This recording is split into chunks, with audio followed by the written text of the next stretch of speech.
Eu queria até contextualizar um pouquinho o Leonardo e a Simone com relação ao riso, porque senão pode ficar um pouco estranho. O grupo aqui ele trabalha o riso como elemento de saúde. E eu acho que para a Simone eu mandei, para o Leonardo é que eu não lembro. E o riso, uma das características da atividade como elemento de saúde é saber que você pode rir sem depender de comédia, de piada, esse tipo de coisa. Você não precisa de um motivo para rir. É uma expressão da respiração. Ô, William, está falhando o teu som. Com relação a isso, Adélia, eu acho que não vai ter jeito, porque o Leonardo ele mora aqui, é meu vizinho, e ele sabe que a nossa internet, de vez em quando, é caótica. E eu acredito que é por isso que meu som está falhando. Entendeu? Mas como é que eu posso tirar a imagem para tentar melhorar?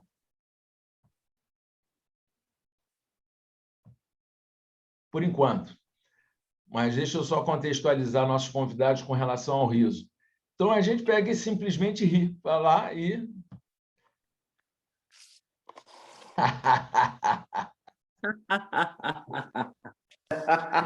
Experimenta, Léo. Ri.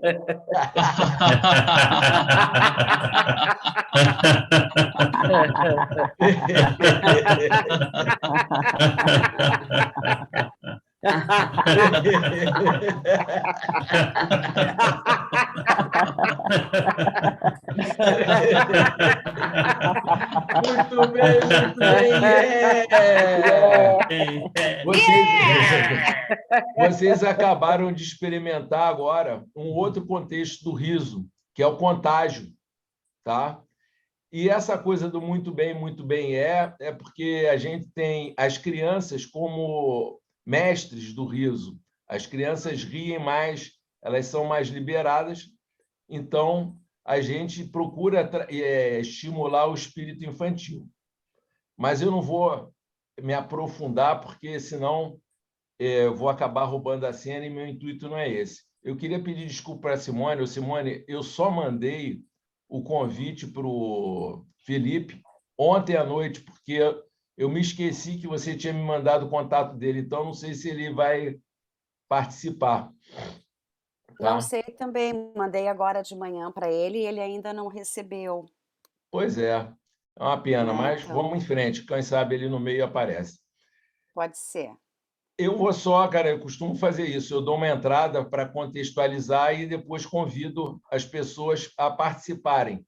No caso, hoje, eu vou pedir para a Simone e o Leonardo fazer essa participação, porque a gente até andou conversando a respeito do tema, só que não com pessoas que vivenciam isso, tá? E daí a importância de vocês estarem aqui hoje, tá?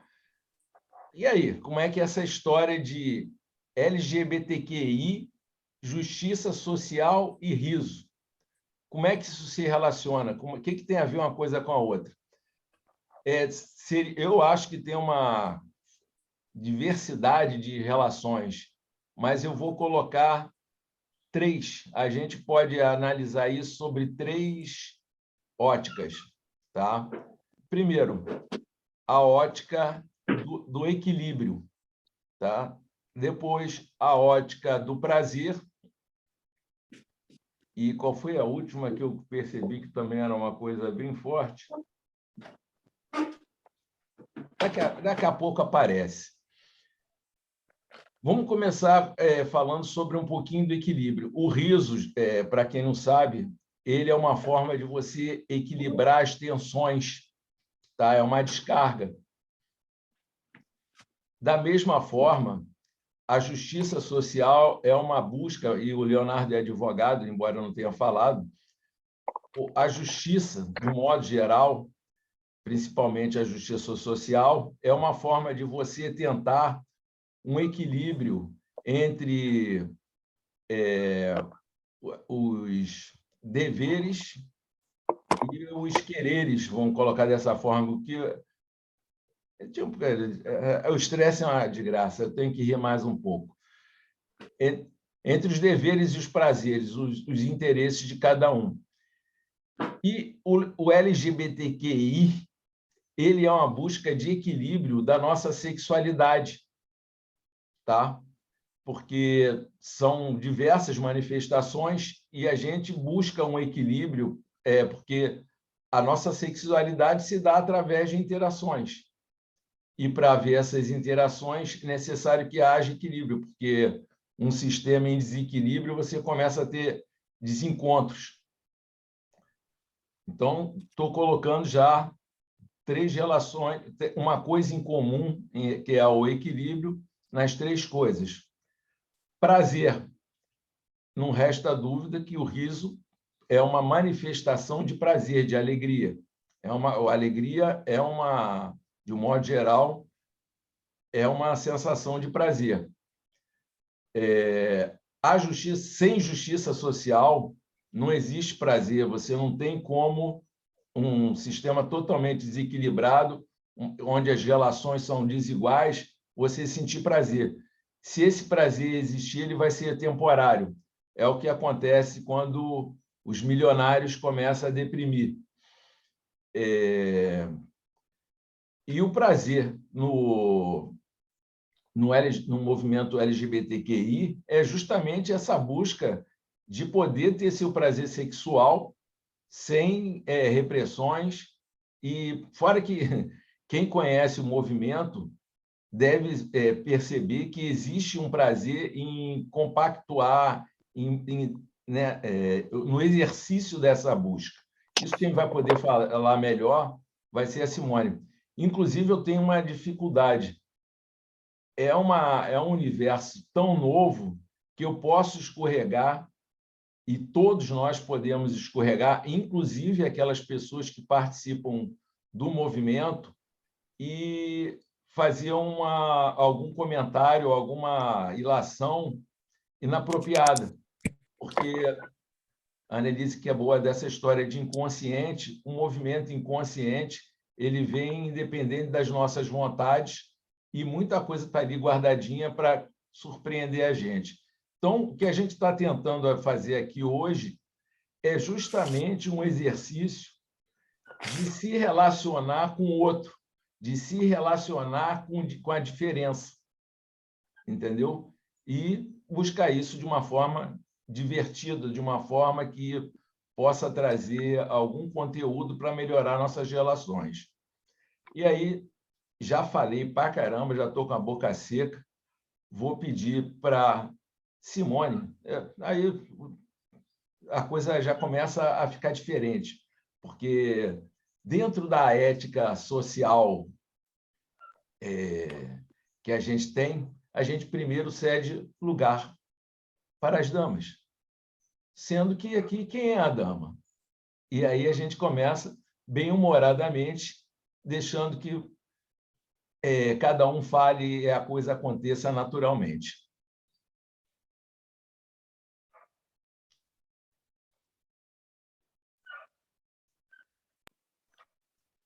Simone, só vou dar uma dica. Eu gostaria que, se possível, fizesse uma análise, um resgate de como é que o riso passou pela tua vida, porque o riso ele pode passar de uma forma positiva e uma forma negativa, principalmente pelas pessoas que são discriminadas. Mas, ainda assim, uma coisa que eu percebo no movimento gay é que é um movimento divertido. E por isso que eu te perguntei sobre Priscila, Rainha do Deserto, porque é uma coisa histórica que vem em forma de humor. E a gente percebe que no movimento artístico tem muito gay atuando. Então, é interessante que é um movimento que tem uma força incrível, das diversas formas de preconceito que a gente tem, a questão sexual foi, de alguma forma, alavancada através do humor. Então, se tu puder falar um pouco disso, e o Leonardo também, é importante que as diversas nuances de como é que o riso passa nessa questão. Bom, vou tentar, né? Desafio este, né? Bom dia novamente. Então, Simone. Ah, eu vou tentar falar um pouco mais das questões LGBT. Eu não sei se todo mundo tem claro o que significam todas as letrinhas dessa sigla. Acho que esse é o primeiro ponto. Todo mundo está tranquilo nisso? O que é o L, o G, o B, o T, o Q, o I, o A, o mais? Pode falar porque reforça, porque eu mesmo li, mas não consigo guardar todos eles, não. Tá, eu acho que a gente pode começar por aí, né? Quem é que disse? A Annelise ali falou que está com uma certa dúvida. Então, bom, quando a gente fala, né, LGBTQIA+, e sei lá o quê, a gente sabe que está falando de lésbicas, gays, bissexuais, travestis, transexuais, transgêneros, queers, intersexos, assexuais e o plus ali, o mais, outras tantas formas de ser, né? Então, na verdade, o que a gente tem aqui, né? Nessa sigla que antes ela se resumia, né, em LGBT, a gente tem um grupo de pessoas que tanto está se referindo à identidade de gênero quanto à orientação sexual, que são coisas diferentes, né? O que vocês entendem por identidade de gênero? Se eu perguntar para vocês aqui, né, qual é a identidade de gênero de vocês, o que vocês me responderiam? É uma pergunta. Identidade de gênero. Eu não consigo nem pensar o que é gênero agora, assim, rapidamente. Mas, de alguma forma, é como eu me vejo. Masculino e feminino, né? Ou não? Como? Masculino e feminino como na gramática, digamos. Pode Masculino, ser. feminino e outro. Isso. Idélia, como é que tu te identifica em relação ao teu gênero? Ah, eu me identifico feminino. Feminino, ok. Quem Quer mais aí dizer, se identifica? uma maioria feminino, porque todos temos o feminino e masculino dentro, né? Características. Temos que definir o que é feminino e o que é masculino. É? Ótimo. Quem mais gostaria de arriscar? Léo, como é que tu te identifica em relação ao teu gênero? Pois então, eu tenho dificuldade também de ter certeza assim, né? Mas eu não sei se diz respeito também, se o gênero também traz a questão da atração de por quem eu sinto, né? Por quem eu sinto Uhum. atração, né? Se for, se isso contemplar, se o gênero contemplar isso, eu diria que eu sou um homem cis, gay, homossexual. Se contemplar a questão de quem eu também me atraio, né? Mas enfim, Tu eu trouxe uma palavra aí que eu queria saber se as pessoas entenderam. O que é ser cis? Tu falou que Aí, você é um homem cis gay. O que é ser cis? Que história é essa? Que palavrinha é essa que tu incluiu aí no meio? o Léo me confundiu mais ainda, porque, na Né? verdade, eu entendi o Explica aí, cis, Léo. eu entendi o cis como aquela pessoa que se identifica com o gênero de nascimento. Isso. E Exato. aí, Aham. é Então vamos, como. vamos do início. Vamos do início. Tu tá lendo, tu tá colando, William. Quem eu não, jura? Eu estudei um pouquinho para poder. Então vamos lá. Primeiro, o que é identidade de gênero? Por que eu estou começando com ela? Todo mundo tem uma identidade, né? É a forma como nós nos reconhecemos e queremos ser reconhecidos socialmente, né? Estou falando tudo isso até para chegar na tua pergunta, tá, William, que eu acho que é importante. Então, a Adélia disse que ela se identifica como feminina, né? Então, quando a gente está falando de gênero, o Léo também falou, o que é gênero? Gênero é uma construção, né? Eu não sei se vocês já ouviram falar uma famosa frase, né, da Simone de Beauvoir, uma escritora francesa, feminista, né? Ela disse que não se nasce mulher, se torna mulher, né? A gente se torna alguma coisa. O nosso gênero ele é construído. Então, quando a gente está falando de identidade de gênero, a primeira coisa é: eu me identifico com aquilo que me identificaram no nascimento, ou eu me identifico de uma forma diferente? Então, aí entra o que o William trouxe como cis, aliás, que o Léo e o William trouxeram como uma pessoa cis, de cisgênero. Então, Adélia, levantou a mão? Tá com o áudio desligado. Tá com o áudio fechado. No, tú falou con aquello que se identifica quando nascemos. Tem a ver com a natureza, porque a natureza tem para reprodução Isso, os dois aham, gêneros. Então, isso eu vou explicar. Eu vou isso, explicar. porque fica tudo tão confuso. Não, eu vou Quando a explicar gente nasce, não se identifica. A gente tem alguma coisa, um símbolo, isso, um genitário que mostra isso, que a gente nasceu de uma das duas, não sei o isso, quê, gênero, sexo, ou isso. para A gente, isso. Então, quando a reproduzir. gente nasce, se a gente tiver vagina, vão nos identificar como meninas e depois como mulheres, né? E se a gente nasce com pênis, como meninos, certo? Ok, então vamos partir disso que as pessoas dizem da natureza. Isso é uma convenção, foi convencionado em algum momento dizer que tem uma genitália masculina ou feminina, né? Se for masculina, será homem, se for feminina, será mulher, certo? Isso é o que está, entre aspas, na natureza. Porém, uma genitália, ela não me define, né? O que vai me definir? As relações que eu vou ter com as pessoas, com o ambiente, com o mundo, enfim, né? Só que quando a gente define, então, por isso que eu falei, quando uma criança nasce, se ela tiver pênis, ela já, né, ela vai ser identificada como menino, né? Isso ninguém tem dúvida. Mas o que está por trás disso?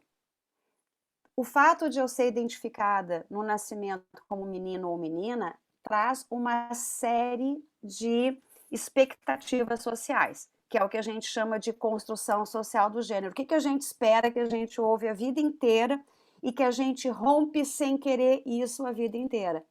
Bom, quando a gente é identificada como menina, aqui nós temos várias mulheres, né? O que esperam da gente? Que a gente seja calma, tranquila, super feminina, obediente, que a gente estude coisas ligadas, né?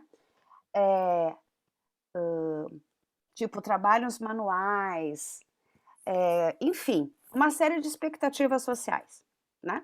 E quanto aos homens, espera-se que seja, né, o macho alfa, que seja o cara que não chora, que seja o garanhão, que seja o cara que vai estar assumindo postos de trabalho diferenciados, de poder, né? Então, claro que a Adélia já disse que nós somos tanto masculinos quanto femininos, né? Mas a gente está falando aqui, o sexo, Adélia, seria aquela coisa ali, a genitália, né? Mas o sexo por si só, ele vai estar pautando o gênero porque é uma construção, são várias expectativas, né?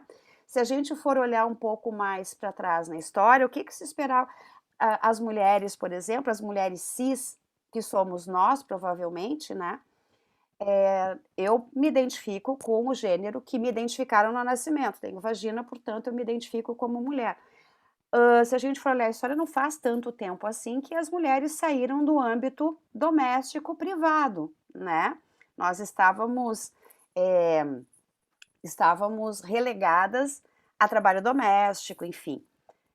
Nós não tínhamos os mesmos direitos e ainda não temos, né? Mas nós temos, assim, teoricamente os mesmos direitos, mas na prática não, né? Então nós estávamos relegadas ao lar e os homens às atividades públicas, né? E isso começou a mudar um pouco no início do século XX, gente. Então faz um século só, né? Muito bem. Então, o gênero é essa construção social, histórica de como nós devemos ser no mundo, né? E o fato, eu gostei da Adélia ter trazido a questão da natureza e a questão de características físicas que poderiam nos definir, porque isso está muito arraigado na nossa sociedade, muito, né? Então, o que isso acontece? Aquelas pessoas que se identificam com o gênero lá do nascimento, né, elas vão seguir a vida assim como nós seguimos, mas ai daquelas pessoas que se identificam de forma diferente, né, que são as pessoas transgêneros, né? A gente, quando ouve falar de pessoas trans, a gente está falando de identidade de gênero, assim como pessoas cis. É importante que nós nos reconheçamos como cisgêneros, ou seja, a nossa identidade de gênero, ela está na mesma direção, ela concorda com a identidade de gênero que nos impuseram no nascimento. E uma pessoa transgênero, né, é o diminutivo de transgênero, a sua identidade de gênero, ela se diferencia da data do nascimento. Vejam que eu não estou dizendo que ela se opõe, eu estou dizendo que ela diferencia, né? Então, são formas de estar no mundo diferentes.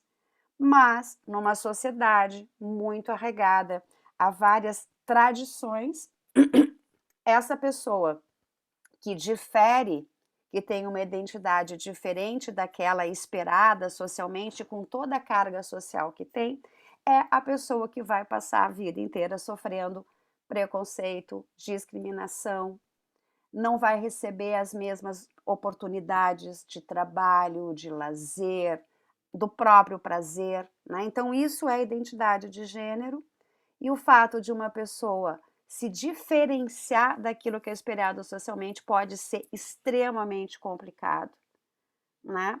Para vocês terem uma ideia, já entrando num dado super triste, o Brasil é o país no mundo que mais mata pessoas trans. Está em primeiro, no vergonhoso primeiro lugar, né? Por quê? Por preconceito, né? As pessoas não suportam ver alguém diferente. Eu não sei se está ficando claro, estou me fazendo entender, porque é um tema que é difícil, é difícil. É mais fácil quando a gente fala de orientação sexual, que é o que o Léo trouxe antes, né? Mas em relação a gênero, tá tranquilo para vocês? Eu queria... A palavra trans é engraçado que quando fala de espiritualidade, você fala que você quer ser um ser transcendental, de alguma forma a maioria compreende. Agora, quando você fala de ser transgênero,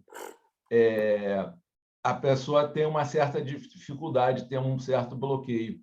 E isso que acabou me ajudando a perceber, porque aquela pessoa que transcendeu a visão comum da mente, ela não deixou de ser uma pessoa, mas ela tem uma visão diferente da realidade. E é mais ou menos o que eu acho que aconteça com relação ao gênero. Ela não é que ela seja contra quem se identifica, ela apenas vê de uma forma que vai além. Bom, já participei. Só queria Annelise, perguntar isso, né? As duas palavras têm ortografia diferente. Não sei se o prefixo em um é trans e em outro é tras. Se teríamos que perguntar para um gramático se tem sentido diferente, né? mas é Porque que trans é assim, ó, no caso do gênero, por que é cisgênero e transgênero? Vem da química de determinadas moléculas que têm os halos, sei lá, da tal molécula. As moléculas cis, elas estão na mesma direção. E as moléculas trans, elas estão em diferentes direções, não necessariamente em direções opostas, né? Então vem daí. A Annelise tinha algo a dizer, Annelise.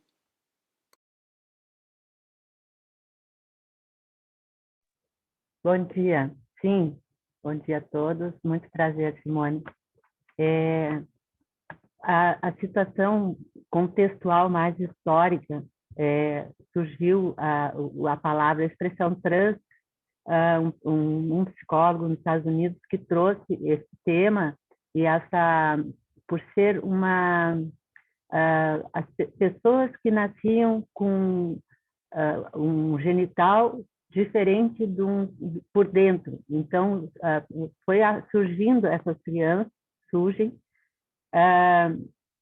Um caso típico de um veterano de guerra americano que, por causa de um raio-x que teve que fazer algum sintoma que ele estava pós-guerra, apareceu que ele tinha ovários e ele tinha os testículos e o genital masculino.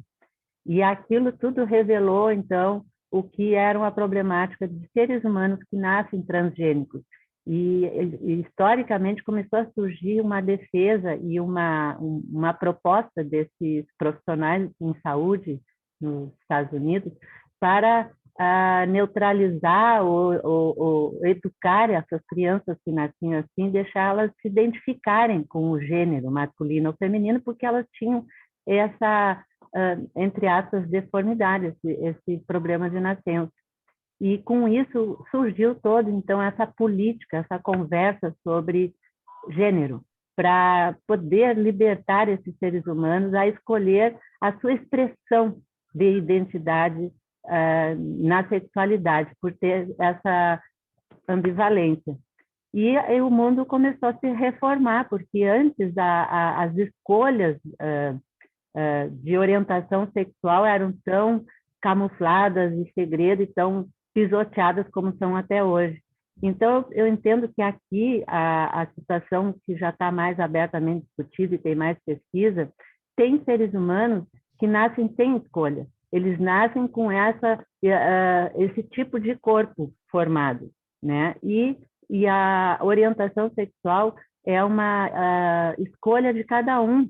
E eu tenho muita clientela que já entrou num mundo cis ou entrou numa outra interesse sexual e se surpreendeu de ser assim, porque até pessoas com 50 anos eram a identidade genital delas e estavam muito bem, obrigada, e de repente se descobrem gostando do mesmo afetivamente homoafetivo e se surpreendem elas mesmas com isso. Então, essa é a parte mais heterogênea, mais livre de preconceitos, traduz um afeto mais equilibrado dentro da pessoa e um convívio melhor na sociedade, que é o que a sociedade está batalhando. E o riso entrou justamente nesse contexto, a situação do riso, do bom humor. Eu trabalho especificamente com o sorriso, para atenuar esses estados estressantes que as pessoas enfrentam no dia a dia. Que a sociedade humana, no geral, são diversas culturas influindo nessas orientações de identidades, o básico seria educar seres humanos para lidarem com o estresse e com situações contrárias à sua idealização, aos seus quereres, para se tornarem seres humanos que vão buscando espaço e conquistando seus espaços em qualquer âmbito da sociedade. E aí vem essas proteções de espaço e de direitos, que é uma cultura humana, que facilita para uns que desistem facilmente diante da frustração esses espaços, porque tanto homens como mulheres, por mais que a lei dê direitos iguais para todos, enfrentam essas dificuldades. Então, a gente tem uma sociedade conversando sobre isso e o riso entra com uma facilitador para cada um poder ter uma flexibilidade e escutar o outro e se escutar e se flexibilizar nos seus preconceitos. Obrigada, Nelise. Eu preciso limpar um pouco o meio de campo de várias coisas que tu trouxe, né? Quando tu fala de que um psicólogo americano descobriu que pessoas nascem com genitálias ou órgãos sexuais reprodutivos dos dois sexos, né? Eu estou te perguntando se tu está falando do Robert Stoller ou se tu está falando do John Money, né?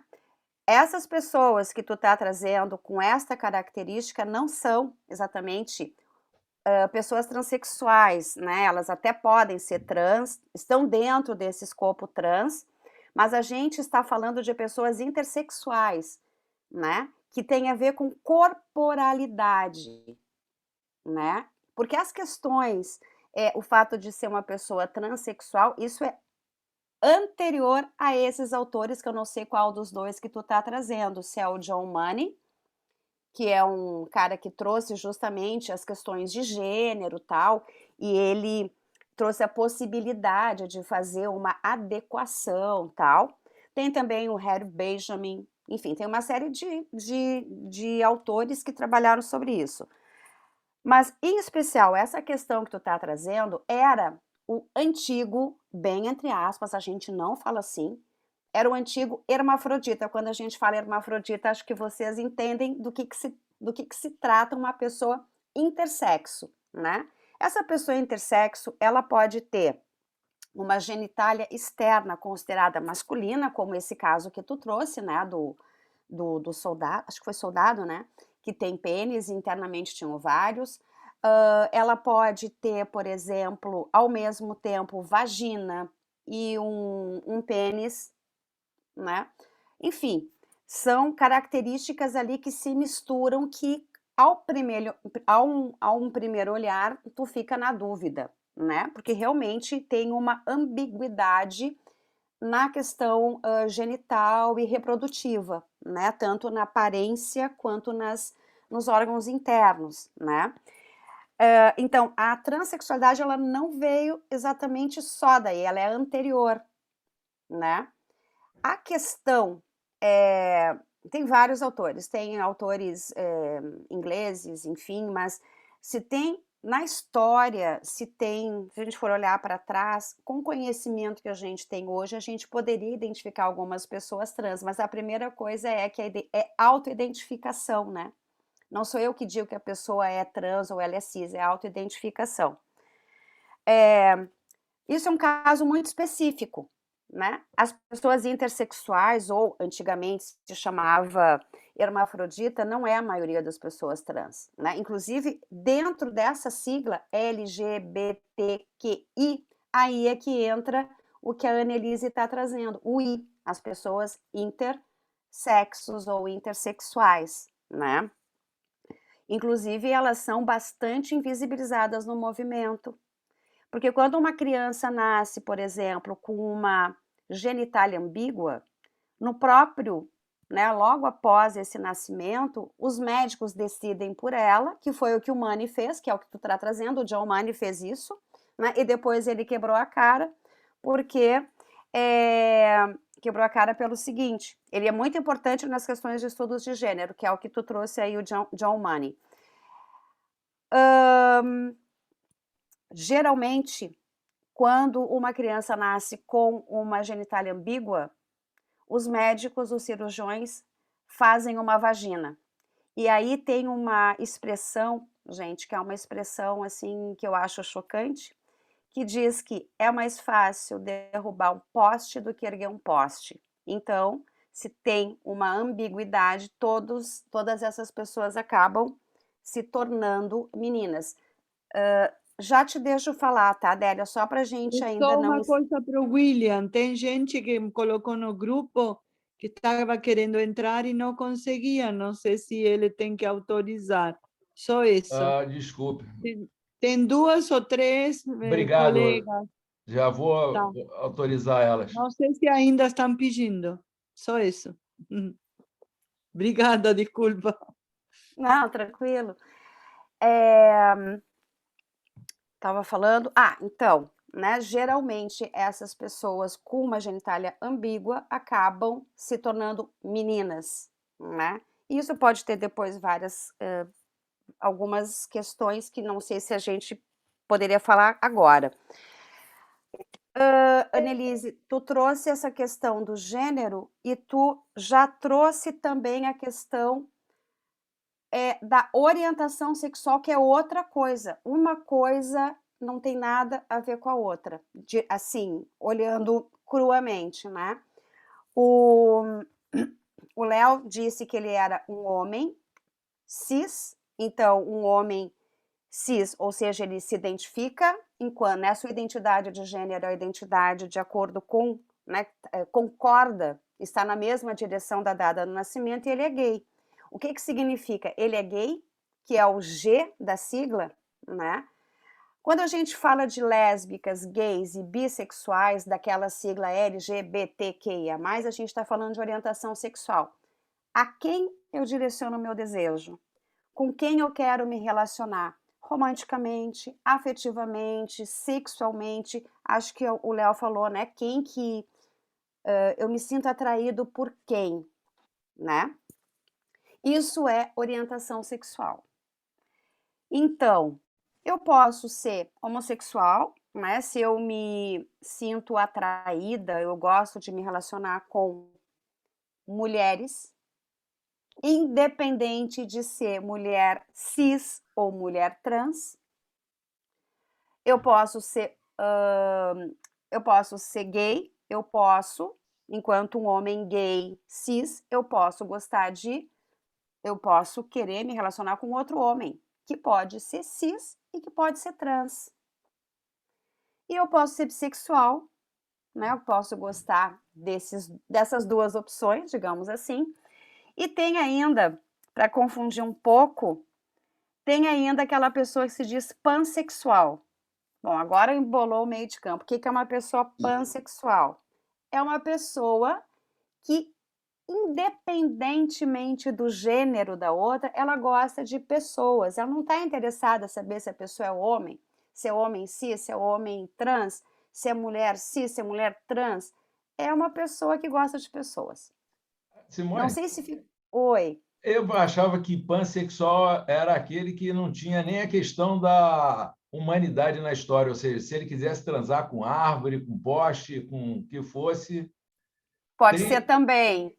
Ah, Pode ser também, está dentro desse escopo. então tá. Diferentemente das pessoas assexuais, né?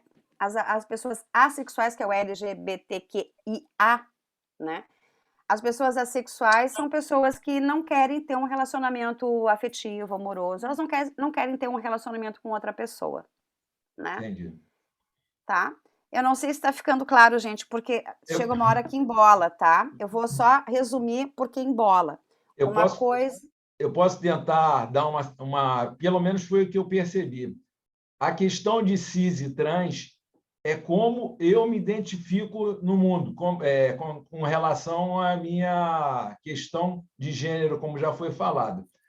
E a questão de orientação sexual é para onde eu vou direcionar essa minha identidade, ou seja, os Não, meus interesses. não é para onde tu vai direcionar a tua identidade. Identidade tu não direciona para lugar nenhum, porque ela é tua. O que tu vai direcionar é o teu afeto, o teu desejo, o teu prazer, entende? Entendi. Então, é para onde tu vai direcionar tudo isso, não a tua identidade. Por quê? Porque uma coisa é como eu me vejo no mundo. Eu sou uma mulher cis, eu sou um homem cis, eu sou um homem trans, eu sou uma mulher trans. A outra coisa é a quem eu direciono o meu desejo, com quem eu quero me relacionar. Eu posso querer me relacionar com pessoas do mesmo gênero que o meu, do gênero diferente do meu. Posso querer me relacionar com pessoas independente do gênero, tá? Entendi. É porque, de alguma forma, cara, eu estou aqui pensando a vontade que o Leonardo deve estar para falar. Porque o que acontece? Tudo aquilo que eu desejo, na verdade, em parte, está relacionado na forma como eu me identifico. E é por isso que eu falei dessa forma, por esse motivo, por onde eu direciono a minha identidade. Ou seja, a minha identificação faz com que eu tenha certos desejos, aversões, e essa identidade acaba sendo parte do... Mas tudo bem, daqui a pouco eu vou abrir, porque o que acontece? Toda essa variedade faz parte do budismo. Mas aí eu vou deixar para o Leonardo falar. Eu só vou pedir, porque se eu deixar, você vai falar até o final e não vai dar conta dessa história. E eu convidei o Léo também. Então, e eu gostaria também que a gente começasse, eu acho que a grande abertura vai ser quando, de repente, a gente começar a entrar na mente, no funcionamento da mente, porque a sexualidade também aliás, também não, é muito mental, né? Não é só corporal. A gente está habituado a ver a sexualidade no corpo, mas não é só isso. Continua, por favor.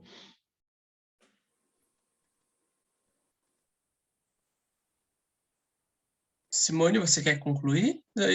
Depois a gente volta também, a gente pode voltar também. Não, eu acho que isso eu já concluí, Léo. Eu acho que esse resuminho, né, de identidade de gênero, isso é base para a gente poder discutir, porque eu não esqueci da pergunta que o William me fez. Onde que entra o riso nisso tudo? Mas a gente precisava ir para essa base para a gente poder depois ampliar, porque aí tem vários desdobramentos disso que acho que talvez o Léo até traga. Vamos lá, Léo, vamos te ouvir um pouquinho. Desculpa se eu falei demais, gente, porque foi fundamental. Simone. É um pouco a gente que não está muito habituado a isso, a gente vai vivendo a vida e não vai pensando em certas coisas, né? A gente vive da forma que a gente acha. Então é importante a gente limpar, digamos assim, alguns conceitos. Vamos lá, Léo. Muito obrigado, Simone. Sua fala foi muito clara, pelo menos para mim, assim. Eu me identifico como homossexual, né? Mas eu mesmo assim ainda tenho muito a aprender, assim, né? Sobre o meio LGBTQIA+, né? Então, eu preciso aprender bastante ainda. Já peço de antemão desculpas por qualquer resbalo, que nem o William falou no início, né? A gente está sempre aprendendo, assim. Então, peço desculpas já de antemão. Essa questão que o William trouxe em relação à identificação é muito interessante, porque, assim, eu vou falar um pouquinho sobre a minha experiência, assim, só para contextualizar aquilo que eu estou falando, né? Eu acho que é importante, assim, para trazer, assim, eu pratico o budismo faz alguns anos, né? Uns 7 anos, mais ou menos. Pratiquei outras tradições antes também, e vi no budismo, assim, me identifiquei muito, porque o budismo, ele realmente é uma ciência da mente, né? Ele traz todo um aspecto desse estudo, assim, da realidade, como a nossa realidade externa, aparentemente externa, ela se identifica, se relaciona com a nossa identidade interna, né? Então, como acontece essa nossa relação, a nossa expressão, como a gente se expressa no mundo, como a gente se relaciona com as pessoas, e o que isso tem a ver com a nossa mente, né? Então, é muito interessante porque, com certeza, a questão da identidade de gênero e também da forma como essa questão do desejo também, como nós expressamos o nosso desejo, né? Como nós nos relacionamos, a nossa orientação sexual, ela está relacionada a esse aspecto da mente, né?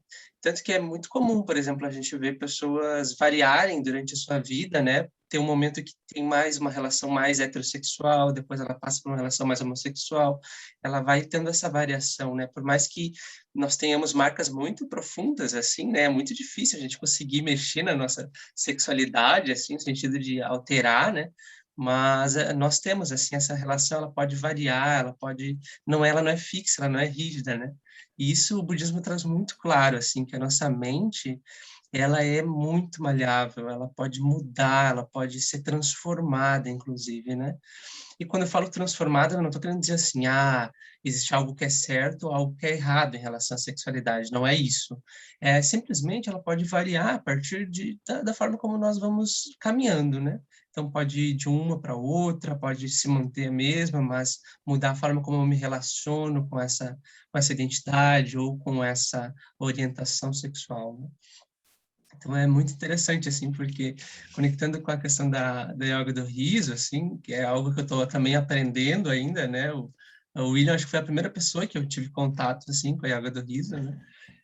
Então, é muito interessante, assim, como a mente, o riso, ele tem esse poder de liberar a tensão, né? Então, só que, é claro, como é que a gente faz essa liberação da tensão da mente com respeito também, né? Como é que se faz isso, assim?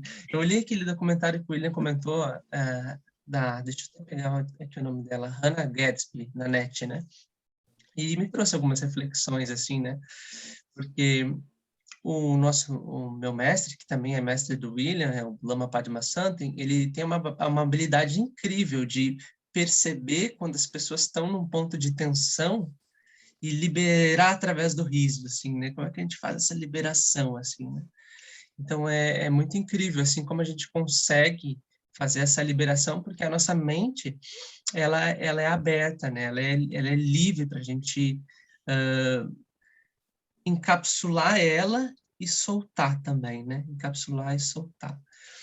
E aí eu tenho visto assim o quanto a espiritualidade, o estudo da nossa mente, daquilo que nós somos, daquilo como a realidade se manifesta, como ela tem uma capacidade de nos ajudar, assim, de ajudar quem todo mundo, na verdade, né? Mas também quem é do grupo LGBTQIA+, né? Também, assim.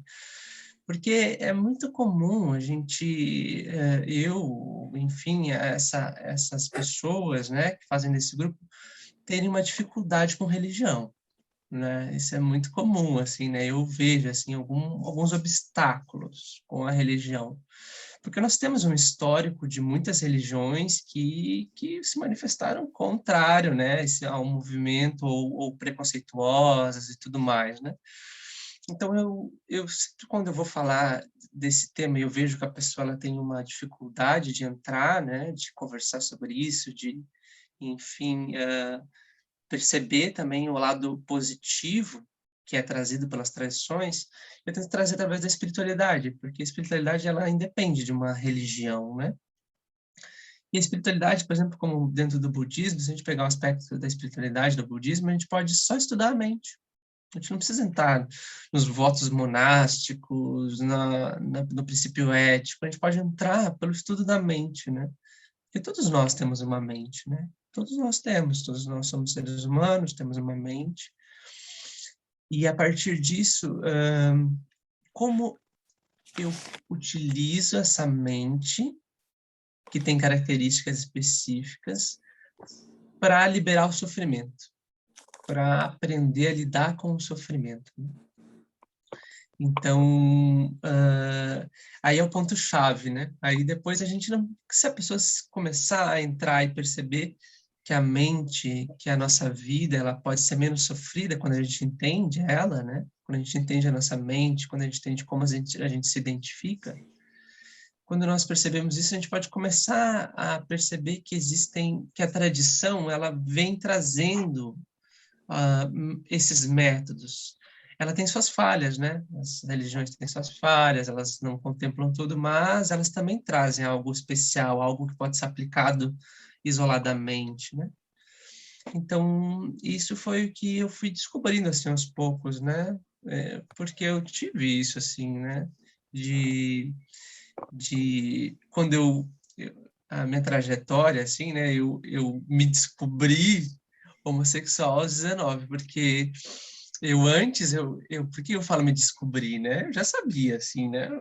Mas eu pegava e nem olhava para isso. Eu botava dentro de uma caixa, assim, quando surgia um pensamento, eu isolava, eu isolava, eu isolava, né? Então, quando eu olhei para isso, foi quando eu tive um surto, eu tive que surtar, assim, né? Eu tive que surtar, e aí eu olhei para a homossexualidade, né? E aí, então, depois disso, eu tive uma briga interna, assim, como é que eu lido com a religião, com a espiritualidade e com a homossexualidade junto, né? Porque são temas que, às vezes, batem de frente um com o outro, né? Então, como é que a gente lida, né, a partir disso? Então, eu fui aprendendo, né, a entrelaçar esses assuntos, a entender o que eu posso utilizar para o meu caminho, como eu posso andar a partir disso, né?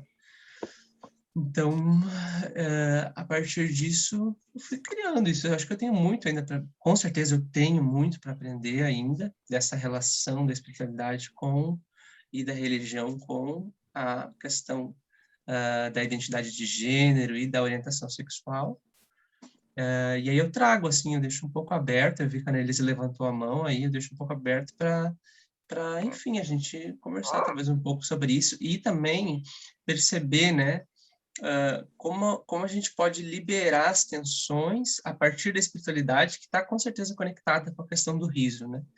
O riso, dentro do budismo, ele é uma liberação, ele é considerado como uma liberação, né? Muitos mestres atingiram a realização, a iluminação através do riso, através de um momento de riso, assim, né? Então, a gente pode conectar isso. Então, eu deixo um pouco aberto, assim, se alguém tiver alguma pergunta, eu vou primeiro já a Eu vou Annelise, se quiser. aproveitar, Léo, a tua fala, porque quando você falou da dinâmica, da plasticidade da mente, me veio claramente a palavra gatilho. Isso vai conectar com a Annelise, porque tanto para questões sexuais como para diversas outras, basta um gatilho para a mente começar a encadear uma série de... Como é que a Annelise fala? De cadeias de pensamentos que transformam completamente a vida da pessoa. Daí essa liberdade da mente. E obrigado por você ter tocado no filme Hannah Gets By Nanette, porque esse filme eu achei muito interessante, porque, primeiro, é uma especialista de riso. E ela, de alguma forma, tem tudo a ver, porque, conforme eu falei, esse movimento tem uma conexão muito forte com o riso, e o riso alavancou esse movimento. Só que não é por conta disso que o riso vai ser sempre positivo. Ela está apontando como é que, na vida dela, o riso, ao mesmo tempo que ajudou ela a se projetar, era uma máscara, era uma forma dela se defender, ou seja, ela ia talvez a Annelise, eu não sei se a Annelise chegou a ver o filme, mas ela ia se repetindo através da permissão dos outros rirem da condição dela. Então, você tem tanto autodepreciativa, né? Era autodepreciativo. Era autodepreciativo, exatamente. Então, você vê que o riso, ele tem, ao mesmo tempo que ele é como se fosse um sistema natural de compensação da mente, de liberação da mente, ele também pode ser um aprisionamento da mente. Então, a gente tem que tomar muito cuidado. E uma coisa que eu achei interessante quando falou sobre os intergêneros, eu não sabia o que era intergênero, que na verdade era os hermafroditas. Agora eu vou modificar meu vocabulário. Acho que é intersexo. Intersexual. É isso? Desculpe, é a confusão intersexo. aí. Intersexo. Nesse caso, é importante que seja usado o intersexo. Pois as pessoas intersexo, elas comprovam que o formato de identificar a pessoa sexualmente através da condição natural, entre aspas, não é válida, porque a própria natureza tem essa variedade. Essa variedade não é só psicológica, essa variedade é também física. Então, você pegar e querer determinar a pessoa por conta da condição do corpo dela, vai por água abaixo. Vou deixar a Annelise falar.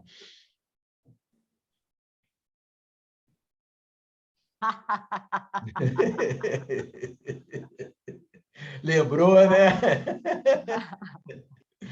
Isso é para dar uma esvaziada na mente, Léo.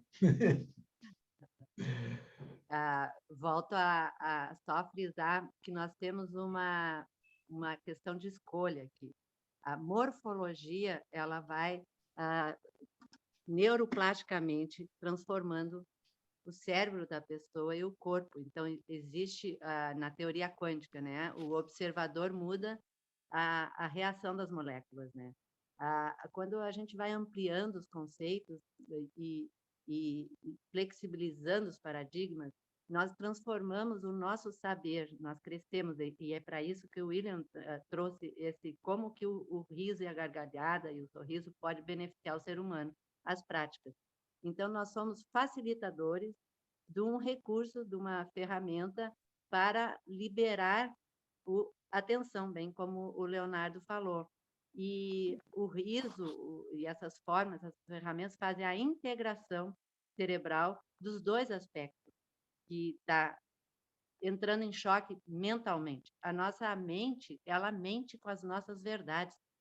Ela é ativada por uma circunstância que o cérebro entra num modo de defesa.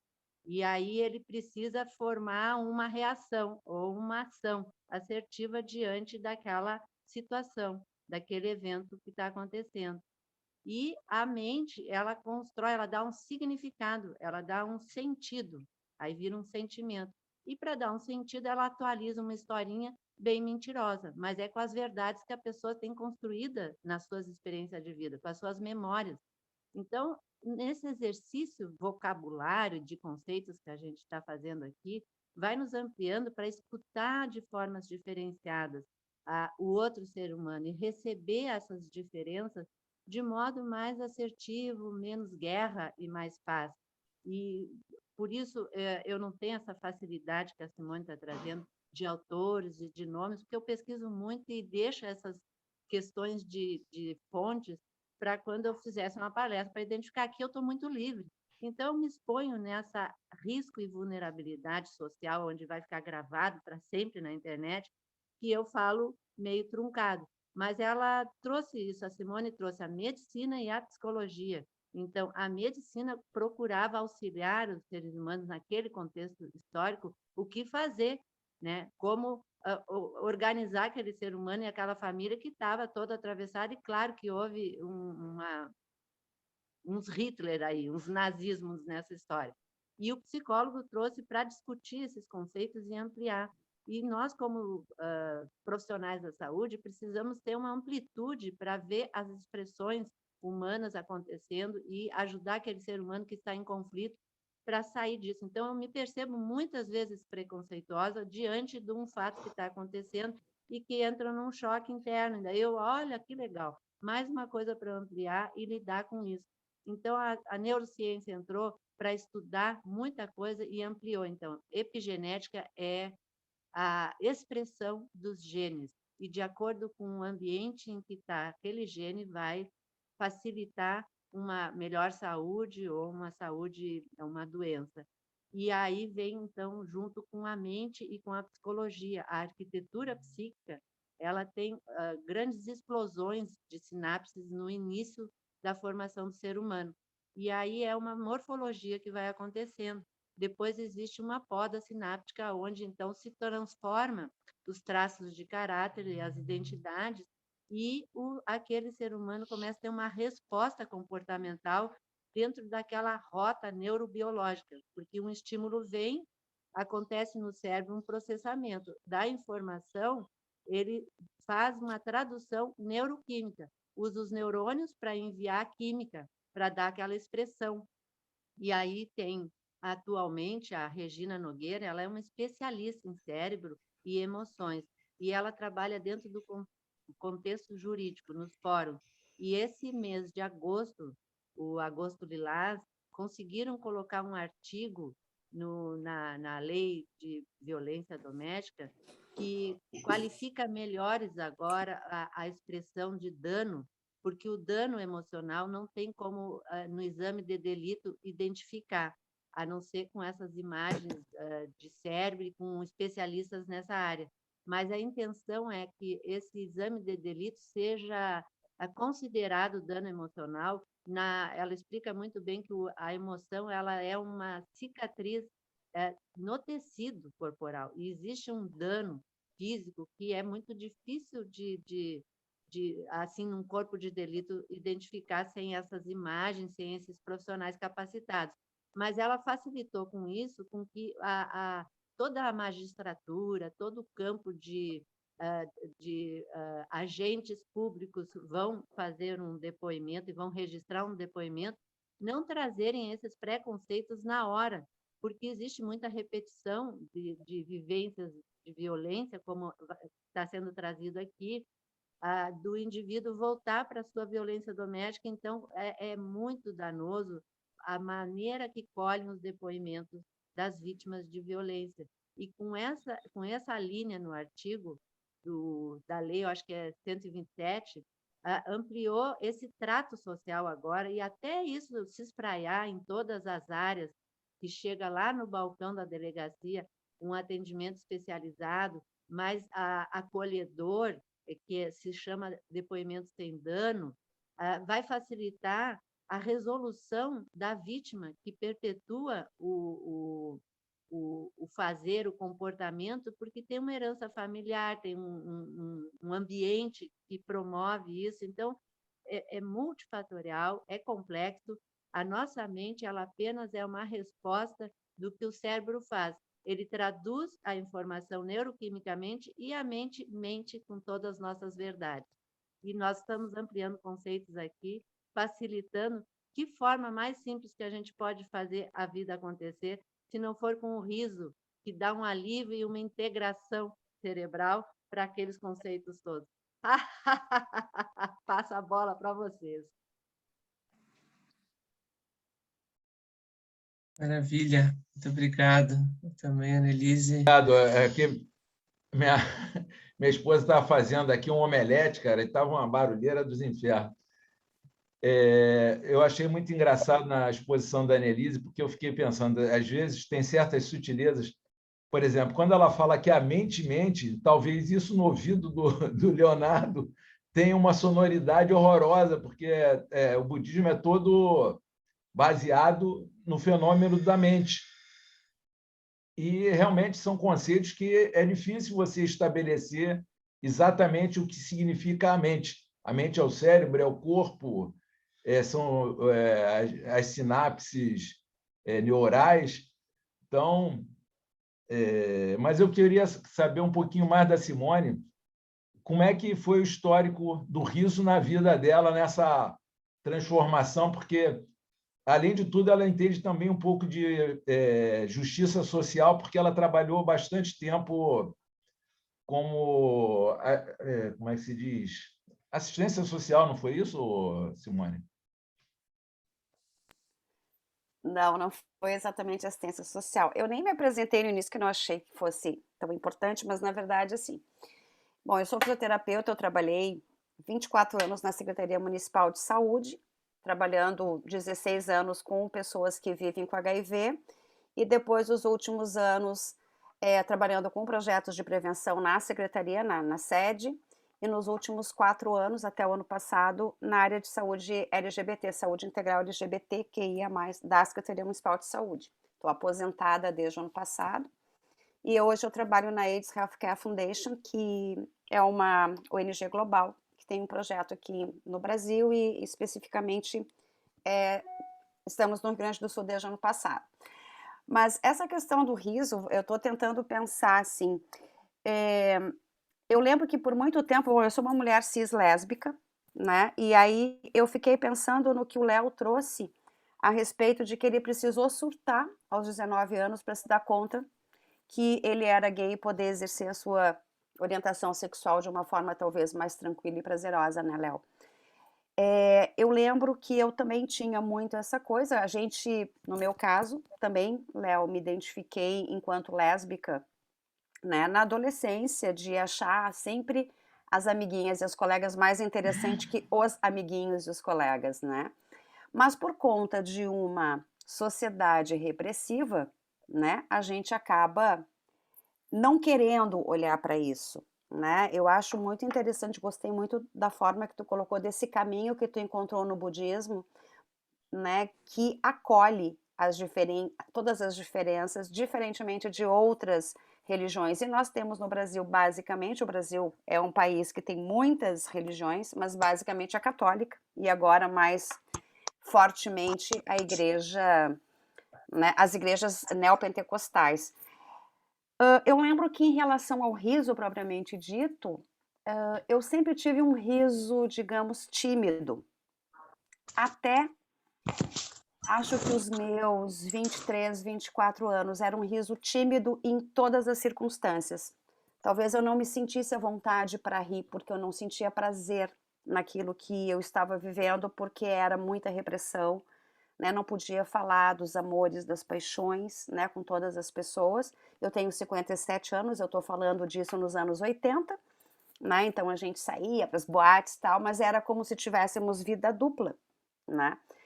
Eu acho que eu só fiquei um pouco mais tranquila nisso quando eu resolvi ligar o botão do foda-se e diga, quer saber, foda-se, né? Eu quero ser feliz. E eu notei, é muito interessante que eu nunca tinha pensado nisso, William, então acho, até te agradeço pela oportunidade de repensar isso, de gargalhar, coisa que eu não fazia.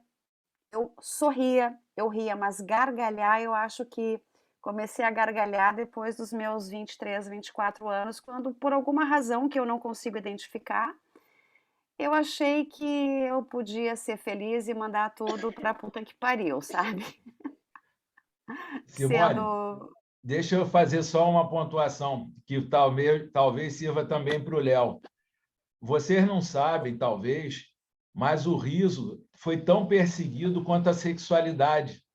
Eu não sei se isso foi intencional, mas principalmente as mulheres foram castradas de poder no seu riso, porque, conforme eu falei, o riso e o sexo são formas de prazer, e o prazer está ligado no empoderamento.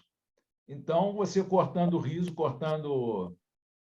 você corta a iniciativa, a criatividade da pessoa. E eu sou muito grato de ter trazido vocês aqui, eu sou grato até a mim mesmo, porque eu estava pensando aqui, eu resgatei um pensamento que eu tinha, que eu disse, pô, se o negócio é prazer, sexo dá prazer, o mais racional é que a gente seja bissexual. E aí eu fiquei pensando assim, será que as pessoas que são homossexuais, elas têm mais facilidade para se tornarem bissexuais? Só que eu também tenho conhecimento de uma questão que é o seguinte, se você não estiver preparado para certas formas de experiência, se a sua psique não estiver preparada, você pode arrumar um problema. Então, tem que tomar cuidado nessa busca do prazer, porque senão, primeiro que tem uma questão, sexo vicia também. Tudo que... Então, se você for para essa busca de uma forma muito intensa, tu pode se lascar. Mas, desculpe ter interrompido, volta a falar sobre a tua relação com o riso, que está bem interessante. Eu acho que tu trouxe algo que é coisa de empoderamento, né? Isso é uma reflexão que eu estou fazendo agora, porque eu nunca tinha pensado nisso, né? Eu comecei a pensar quando nós conversamos a primeira vez, que tu disse, Simone, eu trabalho com yoga e riso e não sei o quê. Eu fiquei pensando, gente, o que seria isso, né? E é interessante porque a partir do momento que eu me senti mais à vontade de dizer para todo mundo, olha, eu gosto de mulheres, eu me relaciono com mulheres e foda-se o mundo, que é coisa assim, eu passei, né, sem me dar conta agora, né, revisando o passado, a gargalhar mesmo, e eu acho que eu tenho uma risada muito boa. Acho que eu tenho uma risada muito gostosa, assim. Mas é interessante, muito interessante isso. Bem legal. Trazendo isso de um modo mais... Então, acho que foi libertador o riso para mim. Agora... Continua. Muito boa a palavra que você usou. Enfim, mas eu ia agora trazer um pouco em relação a outras pessoas. Tem uma amiga minha chamada Fernanda Cardoso, que ela fez uma pesquisa, ela é antropóloga.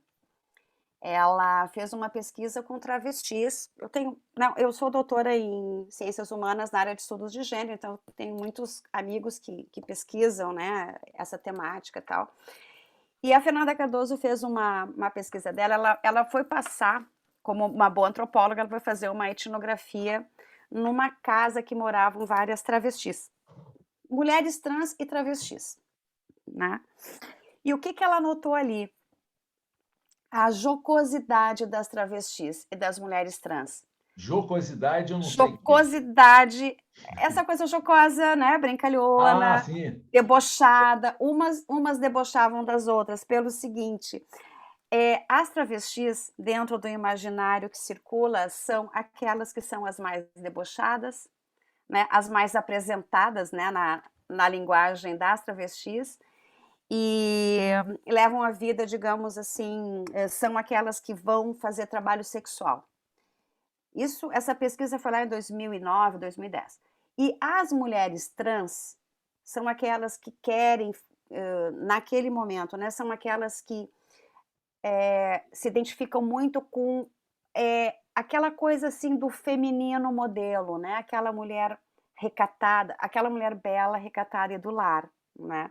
E elas conviviam juntos nessa casa, e aí também por muito tempo a transexualidade ela foi considerada uma doença mental, né? Ela só saiu dos catálogos de doença mental em 2013 do DSM, que é um catálogo de doenças mentais, estatístico e doenças mentais da Associação Psiquiátrica Americana, usada no mundo todo, né? O DSM-5 tirou do capítulo de doenças mentais.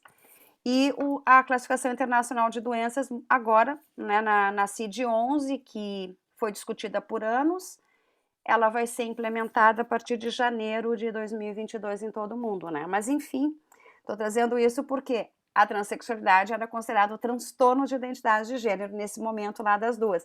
Então, elas, quando brigavam, entre aspas, elas faziam do riso, digamos assim, né, da chacota, da brincadeira, uma forma de vingança e uma forma também de diminuir as tensões, porque as travestis chamavam as transexuais de as transtornadas, as doentes mentais, né? E as travestis, e as mulheres trans chamavam as travestis de puta, de não sei o quê. Então, a jocosidade fazia com que elas tivessem uma boa convivência, né? Então, é interessante que isso provavelmente causava muito riso, né? Agora, por outro lado, quando eu acho que tu trouxe alguma coisa, quando o riso ele pode ser algo negativo. Eu acho que quando o riso direcionado para pessoas LGBT, em especial o riso o riso sobre as expressões de gênero, né, que a gente não está habituado, como as trans, as travestis, isso soa como uma agressão, né? Então, o fato, por exemplo, de, sei lá, ver uma travesti na rua e rir dela e não rir com ela ou rir para ela, isso é algo extremamente agressivo, né? Então, eu acho que isso, como eu já falei lá no início, né, tem a ver com como a sociedade lida com isso, porque a experiência que o Léo trouxe é uma experiência muito bacana, assim, uma experiência particular, e até provavelmente, ele não falou, mas agora eu estou só pensando alto, provavelmente o entorno, né, o meio que ele vivia, que ele convivia ali, não permitia que ele pudesse se expressar, né? E quando a gente encontra no espaço público um riso opressor, eu acho que é muito complicado. Aí agora eu queria ouvir o nosso mestre do riso, né? Entender um pouco como que... É muito bom, cara, porque, olha só, você falou o meio não permitia. Aí eu lembro do filme Hannah, não sei das quantas lá. O quanto, e, cara, isso é um debate também que é muito comum dentro do budismo. Que é o externo e que é o interno? Porque, na verdade, a gente sabe que não existe uma dualidade. Então, para mim, fica muito claro quando você vê que a Hannah tem um conflito interno, porém, ao mesmo tempo, você tem conflitos externos, todos eles relacionados ao riso. Então, você fica pensando assim, será que o problema é o riso ou é essa identificação com interno e externo? Porque, com certeza, esse exercício de interno e externo é isso que vai determinar com que você está rindo de alguém ou se você está rindo com alguém. Se você consegue uma permissão daquele que você julga que é o outro, mas, na verdade, é apenas um julgamento seu, se você tiver uma conexão, uma intimidade que permita você perceber que aquela pessoa vai rir contigo, você pode rir seja do que for, tá? Porque ela está rindo contigo, ela está, talvez, se apoiando no teu riso para rir da própria condição. Agora, quando você é um estranho, quando você utiliza a pessoa de forma objetal para atingir fins egoístas, aí você, independente do que seja o motivo do riso, vocês podem estar rindo juntos e os dois vão estar se prejudicando. Tá? É o que eu acho que acontece quando você vai para um programa de humor no qual está sendo feito piadas racistas, piadas que o humorista está buscando ganhar dinheiro e você não está nem aí, está querendo rir para tentar satisfazer uma insatisfação interna, mas não está se preocupando qual o meio que você está utilizando para tentar alcançar esse objetivo. Resumindo, é confuso mesmo, mas o fato é que também me veio o seguinte pensamento. Você falou que conhecia várias pessoas que estudam sexualidade. Aí eu disse, pô, eu vou aprofundar um pouco mais essa questão do riso e vou fazer uma suruba risossexual. Vou chamar todo mundo para rir e falar de sexualidade, porque são coisas que...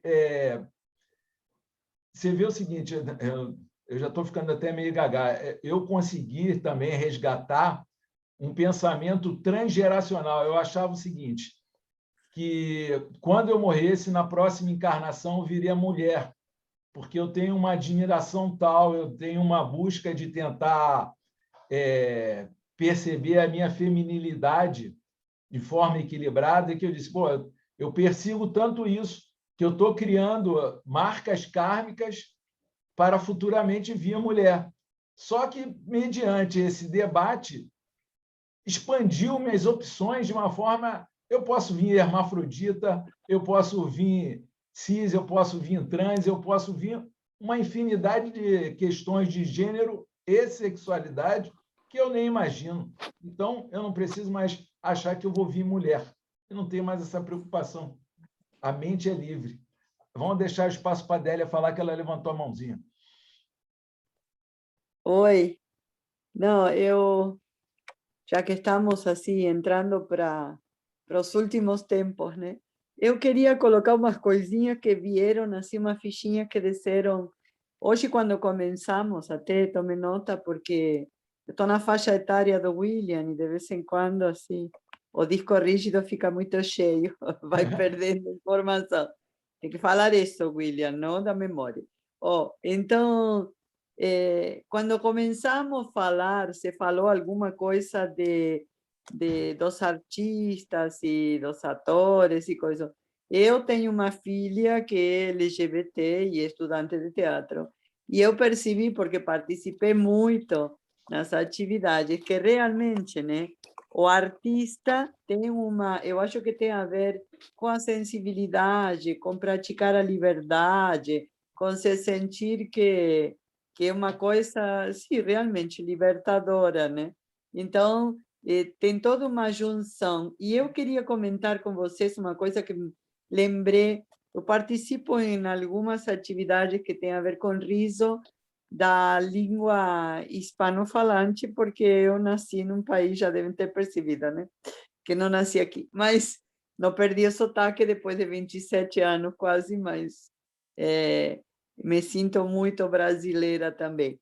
Mas existe eu estava uma vez em uma atividade, não sei se foi uma live desse nosso colega William Reinaldo Mirabal, se falava, é um risoterapeuta da Espanha, e ele falava da necessidade de criar ou de lutar por um homem, o homem da nova Terra, ou do futuro, né, do planeta de regeneração, que seja um homem feminino, porque tem muito mais a ver com um monte de coisa que vai fazer com que não se seja tão autoritário, tão preconceituoso, e que é necessário cultivar as qualidades femininas. E eles tinham um movimento, agora eu não lembro bem, mas eu posso, inclusive, colocar no nosso grupo do Labir, do Saber do Riso,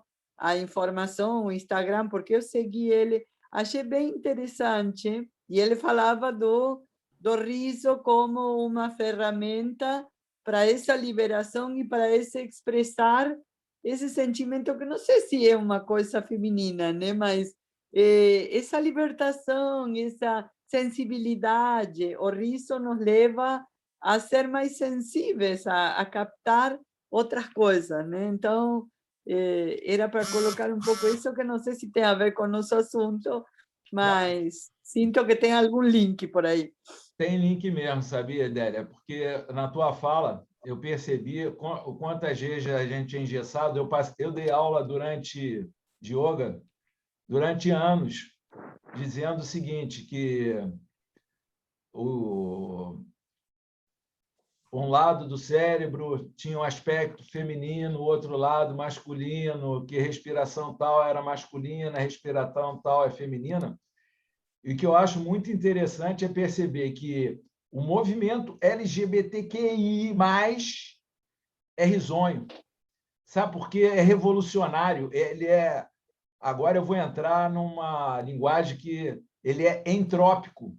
Ele desconstrói, ele não constrói. Por que eu estou dizendo isso? Porque ele, além de rir, ele começa a misturar todos os conceitos, desestruturar conceitos. Então, quando você tenta dizer que, eu acho até engraçado, o homem precisa ser mais feminino. Espera aí, o homem representa a humanidade, então quer dizer que a palavra homem representa a humanidade. Aí eu vou dizer que isso é machismo. Aí tem que ser mais feminino, então quer dizer que todos os atributos emocionais, éticos e tudo mais, que hoje são retratados pela palavra feminino, é exclusivo da mulher, então o homem tem que ter mais mulher. Começa a haver uma confusão conceitual que é bem típica de uma necessidade de desestruturação para haver um novo ordenamento que o nosso planeta está precisando. Então, eu acho que tanto a nível de sexualidade, e é mais engraçado, as duas coisas que foram muito reprimidas pela nossa história, que foi o riso e a sexualidade, conforme a própria natureza faz, onde tem muita tensão, a tendência é haver uma explosão. Então, eu estou prevendo uma explosão de riso. Não que isso vai ser muito saudável, porque nem sempre explosões são coisas saudáveis, porque, na verdade, vem com uma descarga, é aquele movimento de vai de ponta a ponta e tem um ciclo ali no meio que a coisa é mais suave. A gente vai ter que passar por uma explosão de riso para poder liberar toda essa tensão que foi reprimida dos nossos risos, da nossa sexualidade. Então, eu acho que no movimento LGBTQI, uma coisa vai alavancando a outra. O riso vai alavancando o movimento alavanca o riso, e vai desconstruindo conceitos muito estruturados que não permitiam que a gente vivesse tanto o riso quanto a sexualidade numa dimensão muito mais ampla, muito mais criativa. Eu estou me sentindo, nem sei se mais gay ou se menos gay, mas eu estou me sentindo muito mais livre com relação à forma de olhar para a minha sexualidade e com a minha identidade também. Eu não preciso me identificar nem como cis, nem como trans. Eu acho, inclusive, isso muito doido, porque como é que uma pessoa é trans? Ela precisa ter alguma identidade, porque se ela for trans, eu não sei como é que a pessoa, eu não consigo imaginar isso também dentro do budismo, é natural. Eu não consigo perceber como é que é o pensamento de uma pessoa trans. Ela não tem sexualidade, aliás, ela não tem identidade, ela não se identifica nem com o masculino, nem com o feminino, é isso? Definitivamente não é isso. Então, me explica. Definitivamente não é isso. Justamente uma pessoa trans... Um exemplo. Uma pessoa nasceu com pênis, foi identificada como menino no nascimento e hoje se identifica como mulher. É uma mulher trans. Ela se identifica com o feminino ou o contrário. É isso. Né? Entendi. Uma pessoa... É que eu me esqueci que, na verdade, está relacionado ao corpo. A identidade com o corpo, não é isso? Sim e não, né? Sim, no sentido de que a pessoa ela não se identifica na mesma direção do que foi identificado no nascimento, como eu falei, né? Por quê? Como eu falei desde o início, nós vivemos uma sociedade que ficou houve uma combinação, digamos assim, né, dentro do que é natural e dentro da biologia, que quem tem pênis é homem, quem tem vagina é mulher. Então, o que eu disse lá no início, a genitália não nos define. Então, neste caso, uma mulher trans nasceu com pênis, foi identificada como menino e ela se identifica como mulher, ela é uma mulher trans, ela pode ser uma travesti, ela vai tentar, dentro disso, né, viver um mundo daquilo que ela acredita que seja feminino, que seja que lhe afete dessa forma. Da mesma forma, se é uma menina, né, foi identificada como menina, nasceu com vagina e hoje se identifica com o mundo masculino, como homem, é um homem trans e vai viver como um homem trans, enfim, é nesse sentido. Entendi. Entende? Nada. Ela tem identidade. Quem tem esse trânsito que tu falou, que não quer ser enquadrado nem no masculino, nem no feminino, tá? Que transita entre os gêneros, são também aquelas pessoas que se dizem queer. Ah, tu não falou do queer. Não deu tempo, é muita coisa, né? Senão Fala, eu ia ficar, não vai dar tempo. eu ia ficar falando com vocês aqui. Vocês já viram o que eu gosto de falar, né? Eu ficaria aqui até o final do dia falando sobre isso. Meus amores, eu Seriam vou fazer as pessoas queer. Mas enfim, isso pode ser outro. Simone, porque 8h30 eu tenho que entregar o Zoom para minha esposa, que ela começa um negócio. Continuemos, como a novela, onde paramos, semana que vem.